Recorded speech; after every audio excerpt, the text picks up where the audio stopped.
Hola, bienvenidos, bienvenidas a The Week, este espacio en el que analizamos las noticias más importantes de Costa Rica y el mundo. Yo soy David Barrientos y si ustedes quieren mantener este proyecto de periodismo independiente vivo, pueden hacerlo suscribiéndose a nuestro Patreon, www.patreon.com/inclinada-la-horatica, o pueden hacer su aporte a través de un simple móvil 8607-6470. Hoy tocaremos solamente 3 temas, pero quiero explicarlos con amplitud, así que iniciemos.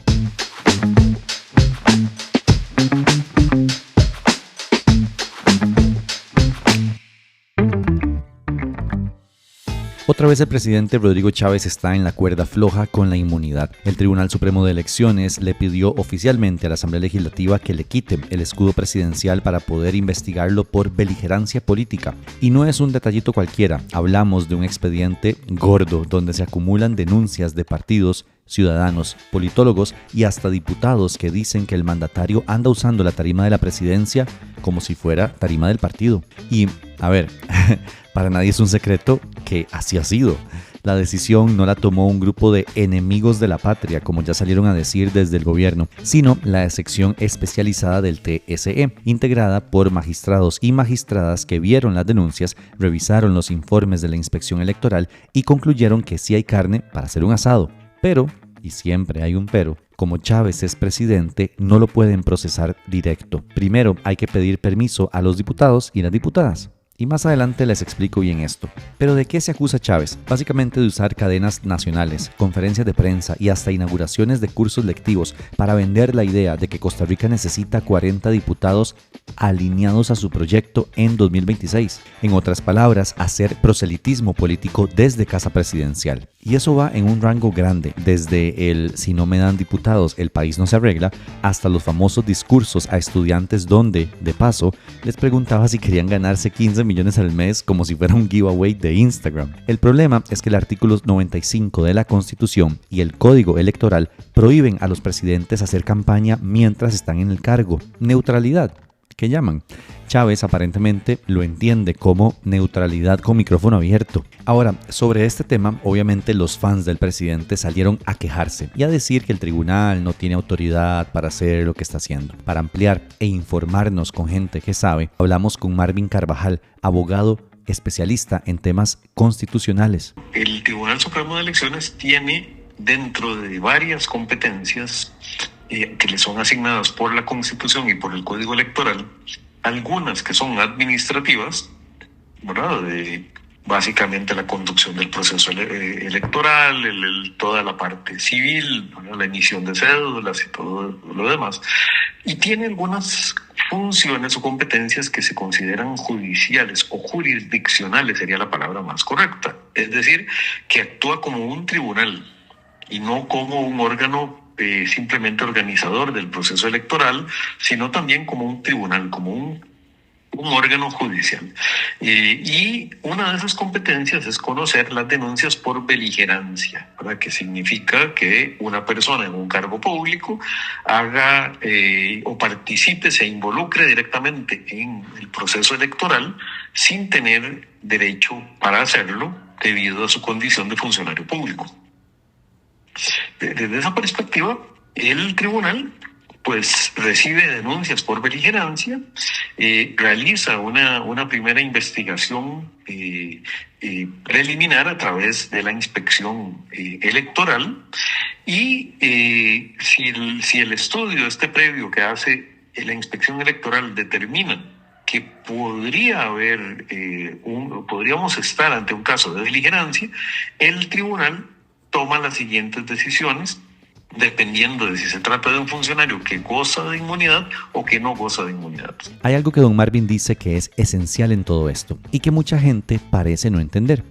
El Tribunal Supremo de Elecciones no solo emite la cédula y organiza el día que votamos, es un tribunal que puede dictar medidas y sanciones. Ese poder se lo otorga la Constitución.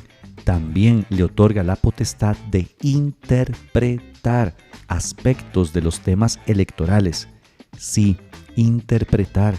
aunque a algunos no les guste. Escuchemos a Juan Luis Rivera del Cuerpo de Letrados del TSG en una entrevista con Extra Radio. Lo primero que hay que decir es que el Tribunal Supremo de Elecciones desde el año 1996 hizo una interpretación de la propia Constitución cuando se enfrentó a una circunstancia donde debía definir si se levantaba la inmunidad o no de miembros de supremos poderes. En aquella oportunidad, desde el año 96, el Tribunal Supremo de Elecciones interpreta la Constitución y dice que previo a realizar cualquier investigación contra un miembro de supremo poder, es necesario el levantamiento de la inmunidad, de modo tal que esta regla constitucional fue interpretada por el propio tribunal, que es el único que puede interpretar estas normas constitucionales, y así quedó definido.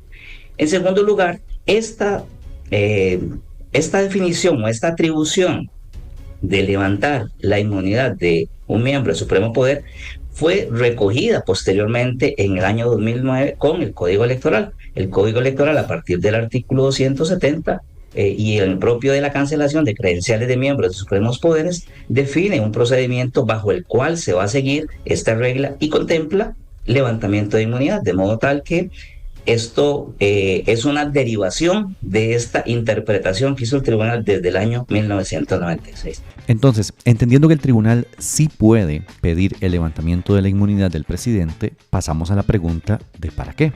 ¿Qué carajos quiere hacer el tribunal con ese levantamiento? ¿Por qué lo pide? Don Marvin nos contesta. El procedimiento no puede iniciar sin el levantamiento de la inmunidad.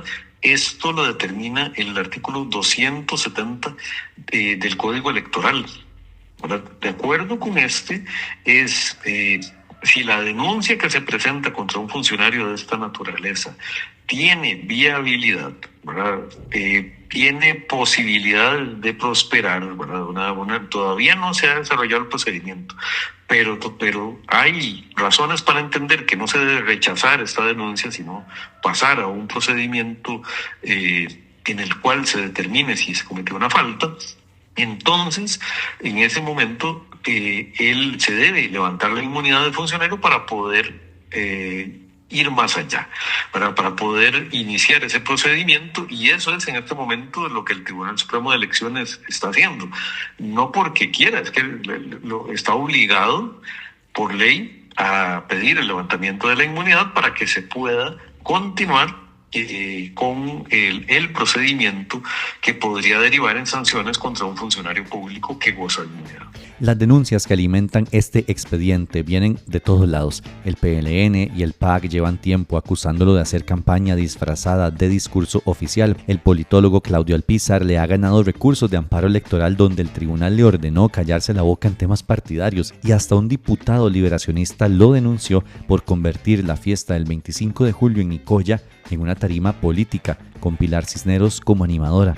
La lista es larga, desde alusiones a jaguares en divisas de partidos políticos hasta comentarios ambiguos en Twitter. Al final, parece que a Chávez le cuesta más guardar silencio que a un adolescente en TikTok. Y la última pregunta que creo que todos nos estamos haciendo: ¿puede el tribunal, luego de todo el proceso, sancionar al presidente en ejercicio? ¿Tiene ese poder? Lo tiene. Primero porque el Tribunal Supremo de Elecciones, que también es un órgano de rango constitucional, tiene una serie de competencias de rango también constitucional relacionadas con la verificación de la pureza del proceso electoral, y esta es una de estas competencias desarrollada posteriormente por el Código Electoral, pero que tiene perfecto raigambre en la Constitución, ¿verdad? La falta de la que se está acusando en este momento es una falta de carácter electoral. Se acusa una intromisión de parte de un funcionario que no puede hacerlo en el proceso electoral, y por lo tanto hay un incumplimiento directo de los deberes de una persona que cometiera una falta de esa naturaleza, y por lo tanto el Tribunal Supremo de Elecciones puede tomar una decisión de esa naturaleza. Dicho y explicado todo, ahora la pelota está en la Asamblea. Los diputados y las diputadas van a decidir si levantan o no la inmunidad. Y de paso, se pondrán en la mira de la opinión pública.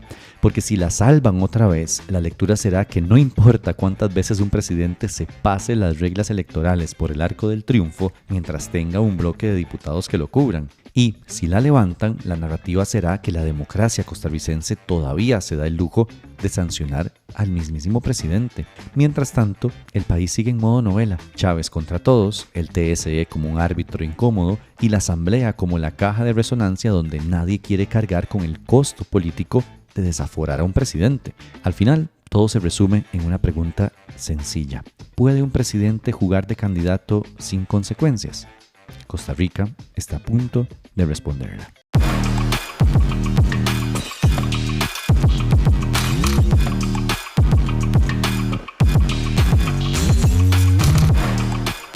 La novela judicial de Celso Gamboa sumó este martes un capítulo que puede acercarnos al gran final.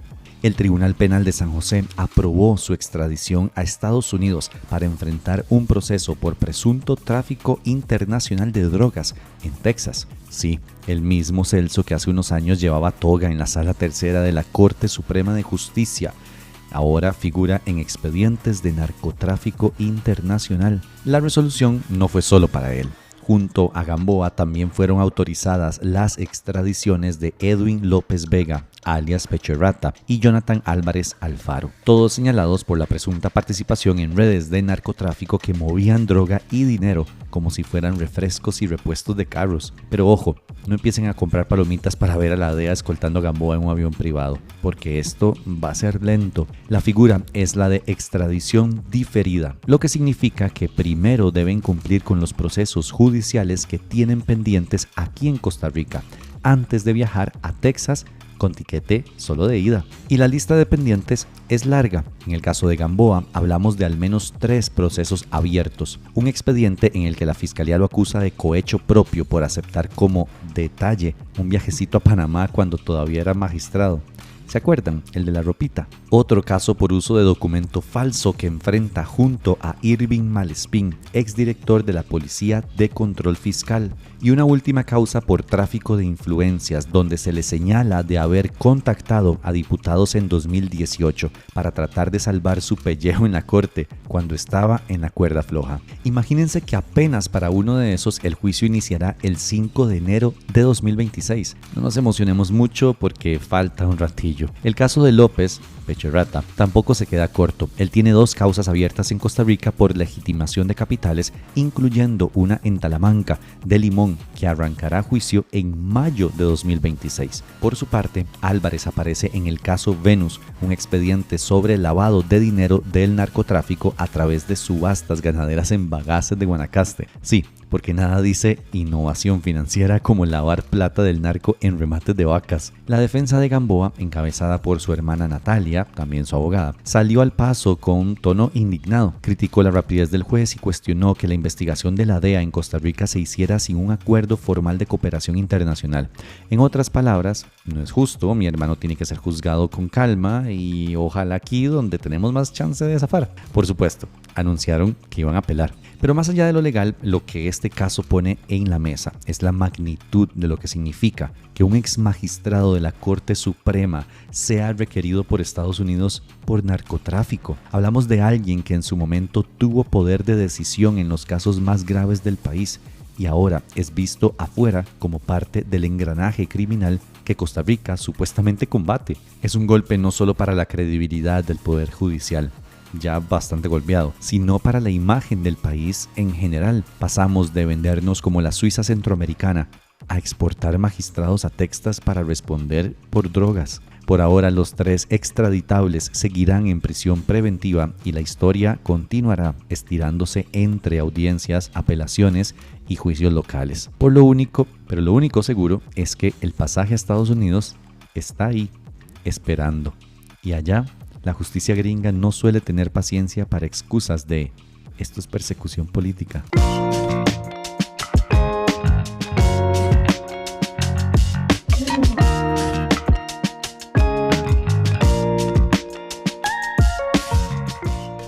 Esta noticia me es difícil contárselas. Fabricio Alvarado, actual diputado y candidato presidencial, fue denunciado por abuso sexual a una persona menor de edad. Y digo que me es difícil no por él, sino por el detalle de la denuncia. Y honestamente me debatí si debía contar esta noticia con las especificaciones que ustedes van a escuchar, pero creo que es necesario. La noticia fue publicada por ameliarrueda.com y el periodista Antonio Jiménez, quien tuvo acceso al texto de lo que esta mujer describe. Nosotros no hemos tenido acceso al documento, entonces sepan que todo lo que les cuente acá es tomado de lo que la nota dice, que la denuncia dice. ¿Me entienden? Espero que sí. Los hechos se habrían dado en 2006, cuando Alvarado, de 32 años en ese momento, y por favor recuerden esto, era periodista en Noticias Repretel y estaba lejos de ser el político que es hoy. En ese entonces era el líder del grupo de alabanza de una iglesia evangélica, cuyos pastores lo adoptaron como una persona más de su familia. Alvarado iba constantemente a la casa de ellos y la relación era bien estrecha. Esta pareja pastoral tenía un hijo y 5 hijas, una de ellas en ese momento tenía 13 años. 13. Es ella quien en marzo pasado, 19 años después, decidió romper el silencio. Dice que Fabricio abusó sexualmente de ella en al menos 10 ocasiones en el transcurso de ese 2006. Él de 32 y ella de 13. Indica la denuncia que Fabricio habría cometido los actos en la casa de habitación de la menor y en un automóvil. Los abusos habrían iniciado con un beso obligado. Recuerdo que me llegó un mensaje de texto de Fabricio en el que me decía que iba para el baño. Ese día yo salí de mi cuarto y en cuestión de segundos, al verme de frente, estábamos los dos de pie. Él me metió las manos por acá. La ofendida coloca una mano detrás de su cabeza por encima del cuello para acercarme a él. Yo no esperaba que me fuera a besar. El beso era como violento, como invasivo. No era un besito. Yo sentía que él se inclinaba mucho hacia mí y me inclinaba hacia él. Yo sentía su barba como en mis mejillas. Yo sentía la boca de él donde se abría sobre la mía y sentía su lengua dentro de mi boca. Describe la denunciante en su declaración. Como les dije, eso fue solo el inicio. Durante ese año 2006, ella estaba en primer año de colegio, tenía celular por primera vez y Fabricio le enviaba mensajes constantemente, entre esos preguntándole si le gustaba alguien de la iglesia, a lo que ella respondía que no. Fabricio llegó a preguntarle si le gustaba a él. Ella, dice en su relato, aún se consideraba una niña. Yo siempre he tenido una apariencia muy infantil, nunca se me desarrollaron los senos y siempre he sido muy delgada. En aquel momento, hace 19 años, parecía como edad de escuela, como de 11 años. Una de las tantas visitas de Fabricio a su casa ocurrió cuando ella estaba sola. Sus papás estaban fuera del país y su hermana mayor había salido con sus amigos. El entonces hombre de 32 años la estaba besando mientras la iba empujando hacia el cuarto. Cuando ya estábamos en el cuarto, él me quitó la ropa. Yo creo que andaba con un mangano de pijama y una blusa de pijama. Recuerdo que él me quitó la blusa. La ofendida realizó un movimiento con sus brazos por encima de la cabeza. Me quitó el pantalón y la ropa interior. Recuerdo verlo con los pantalones abajo completamente, pero sin quitárselos. Los tenía como en los tobillos.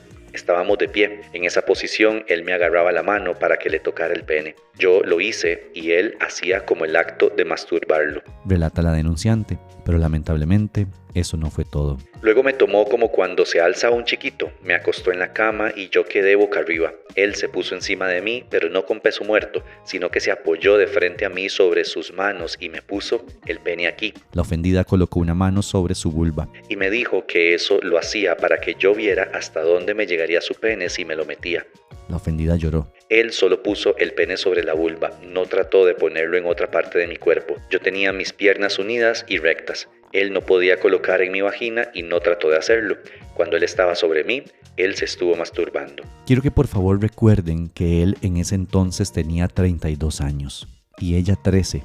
Hoy la denunciante narra que en ese momento estaba como en neutro, paralizada, con miedo a que él la penetrara, sorprendida, incapaz de decir basta. Me besó en varias partes de mi cuerpo, concretamente en el cuello, en los pechos, en el vientre y terminó en mi vagina, practicándome sexo oral, es decir, me pasó su lengua por los labios de la vagina y el clítoris. La mujer es enfática en que Fabricio, a pesar de todo, no intentó abrirle las piernas ni la vagina, aunque, de nuevo, nada terminó ahí. Fabricio se levantó de la cama y me levantó por los brazos y me dirigió hasta un pequeño muro que había en mi cuarto, entre la puerta y el closet. Ahí Fabricio se recostó sobre el muro y me colocó de frente a él y con sus manos me empujó de los hombros hacia abajo para luego, de manera inmediata, introducirme su pene en la boca, sin protección para que yo le practicara sexo oral. Es decir, Fabricio con su mano introdujo su pene en mi boca y él era el que con la misma mano metía y sacaba su pene de mi boca.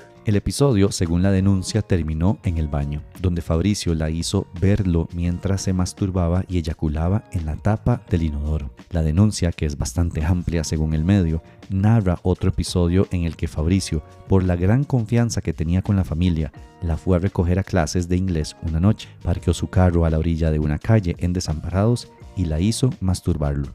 Luego de la publicación de la noticia, en la que se mantuvo anónima su identidad, la mujer decidió hablar públicamente. Me guardé esta historia por 19 años y este año decidí alzar la voz. Debo reconocer que nunca en mi vida había experimentado tanto temor como en los últimos meses. Y los pensamientos que más llegaban a mi mente siempre era ¿quién me va a creer si a mí nadie me conoce? Sin embargo, después de ver tantos comentarios de apoyo, de tantas personas que no tienen la menor idea quién soy yo y aún así escriben, yo le creo a ella, solamente puedo sentir un profundo agradecimiento. Gracias por creerme, gracias por escuchar mi verdad y de corazón, de verdad de corazón espero que así como a mí en diciembre me sirvió muchísimo escuchar que otra mujer alzara su voz y fue el último empujoncito que yo necesité para alzar la mía, así espero que esto pueda ayudar a otras personas que se encuentran en una situación similar a que puedan hablar y a que no se queden calladas. Y es que esta no es la primera denuncia que existe contra el hoy diputado evangélico por abuso sexual. En diciembre del año pasado, el Ministerio Público confirmó que investigaba a Alvarado, igual por delitos sexuales, pero esta vez contra persona mayor de edad. El líder religioso, para sorpresa de nadie, tuvo la peor reacción que se podría tener en un caso como estos. Cada vez que estamos en los primeros lugares de las encuestas, salen los mismos de siempre con campaña sucia.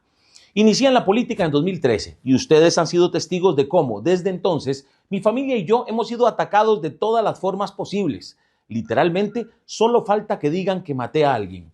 Aunque la campaña apenas comienza desde hace más de un año, muchos saben que soy un candidato con serias posibilidades de ganar las próximas elecciones. Lo publicado ayer en ameliarueda.com es una muestra más de que la campaña sucia ya empezó. No hablemos solo de la forma irresponsable en que se filtra una denuncia, que es únicamente eso, una denuncia sin ninguna prueba, sino también de las declaraciones temerarias que me acusan falsamente de abuso sexual por un hecho que supuestamente ocurrió hace 20 años. Gracias a Dios, la mayoría no cree en esas aberraciones ni caerá en esta basura de campaña sucia. He informado a mi familia y a mi entorno cercano para evitar confusiones y protegerlos. Mi enfoque sigue siendo el mismo, servir y trabajar con integridad. Esta vez no caeré en la trampa ni me quedaré callado. ¿Cuántas cosas no han dicho? Y en todas Dios ha sacado bandera por mí y por mi familia. Nos han acusado de todo, pero el tiempo siempre nos da la razón. Sé que quienes actúan con mala intención para dañarme a mí, a mi familia y a Nueva República no descansarán, pero sepan que nosotros tampoco. Seguiremos dando lo mejor, con la ayuda y la fuerza que viene de Dios y sus oraciones, confiados en que Él nos puso donde estamos para cumplir un propósito. A ustedes, gente buena que nos ha apoyado durante años a pesar de los ataques y mentiras, les pido orar mucho. Nuestro bello país no merece este tipo de campañas de odio y falsedad. El impresentable posible abusador de menores no tiene ni siquiera la más mínima decencia para respetar a la presunta víctima. Tampoco la tiene para renunciar a su inmunidad y mucho menos para renunciar a su curul. Y es que, en serio, lo mínimo, así, mínimo, que uno esperaría de un funcionario público decente es ponerse a las órdenes de la Fiscalía y darle el respeto que merece una denuncia de estas magnitudes. Pero no, ni eso puede hacer. Más bien saca la asquerosa carta de la religión y pide a su gente orar por él sin vergüenza. Bien se lo dijeron las diputadas Katia Cambronero y Rocío Alfaro. Usted no puede disminuir a una persona por la política. yo nunca he hablado en contra de su compañero. Usted no puede decir y revictimizar a la persona. Si él se quiere defender, que renuncie a la inmunidad. Si es, como dice que es en términos de la espiritualidad y tiene la razón, que renuncie a la inmunidad. Pero usted no venga acá a decirle a una joven como Alicia Castillo que está en un proceso de campaña sucia. No se lo voy a permitir, diputado, porque usted está faltando a la verdad. Porque usted está faltando a las mujeres que creemos en las otras mujeres. Basura es el hombre que abusa de una niña. Eso es basura. Aquí no hay ninguna campaña sucia. Hay un acto que nos indigna absolutamente a todas las personas. Aquí hay una persona con poder que se quiere esconder en ese poder para no tener que rendir cuentas de lo que ha hecho en su vida. Y lo que ha hecho es atacar a una niña en sus momentos más vulnerables, abusando de la confianza de su familia, traumatizándola al punto que ha tenido que esperar 19 años para poder hacer la denuncia. Dos cosas para terminar. Ella tiene posibilidad de denunciar delitos como estos, a pesar de haber sido hace tanto tiempo, por una reforma legal que impulsó el entonces diputado del PAC, Enrique Sánchez, que amplió los plazos de prescripción y permite que las víctimas denuncien hasta 25 años después de haber cumplido la mayoría de edad. Bien por ese tipo de reformas tan necesarias. Y segundo, yo le creo a ella. Y eso no significa condenar penalmente ya a Fabricio. Él debe tener todas las garantías procesales que las leyes le permitan tener. Creerle a ella significa, por lo menos para mí, no cuestionar sus motivos, ni sus tiempos de denuncia, ni sus TikToks, ni sus fotos en redes sociales para demeritar algo tan serio como lo denunciado, sino darle la importancia que una denuncia de este tipo, con este nivel de detalle y de agravio, merece. Y si usted es una de las personas que lo primero que se le vino a la cabeza fue ¿por qué denunciar hasta ahora? ¿Por qué después de tanto tiempo? ¿Por qué en medio de una campaña electoral? Le invito a reflexionar, le invito a pensar por qué. Esas son sus primeras preguntas. Creo que todos y todas tenemos un poquito de reflexión que hacer cuando vemos casos como estos y cuando vemos reacciones de todo mundo que dice un montón de cosas. Ojalá que las autoridades judiciales de este país tomen una denuncia como esta con toda la seriedad del caso y podamos ver justicia pronta y cumplida.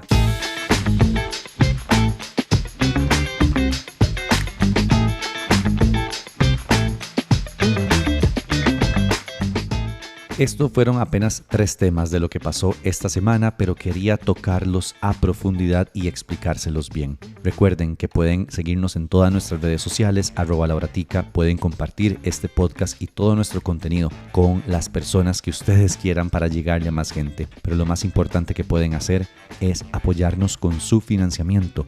www.patreon.com/lauratica o pueden hacerlo a través de Simpe Móvil 8607-6470. Chao.